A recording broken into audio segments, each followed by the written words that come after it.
Hi everyone, সবাই কেমন আছো? Good morning, welcome back to my channel daily shorts by Laboni.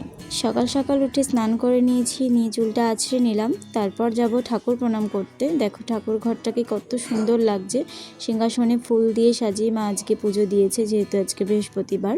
প্রণাম সেরে আমি আর মা দুজনেই গেলাম ঠাম্মিকে খাবার দিতে।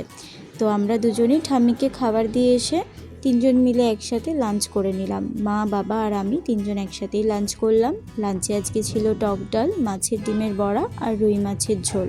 এছাড়াও ছিল আমের চাটনি। তো তোমরা কারা কারা আমের চাটনি খেতে পছন্দ করো আমাকে জানিও। আমি যেহেতু পেটির মাছ খেতে পছন্দ করি, তাই মা আমাকে এখানে পেটির মাছটাই দিল। আর সবথেকে পছন্দ করি আমি মাছের ঝালটা খেতে। তো এখানে সবার জন্য আমি বিকেলবেলা একটু চা বানিয়ে নিলাম। আমি যেহেতু চা খাই না, বাবা, মা, ভাইয়ের জন্য চা বানালাম। তারপর একটু রাতের দিকে খেয়েছিলাম কোল্ড ড্রিঙ্ক, সবাই মিলে কোল্ড ড্রিঙ্কস পার্টি করলাম। তো এইভাবেই দিনটা শেষ করলাম। ভালো থেকো, see you in the next video.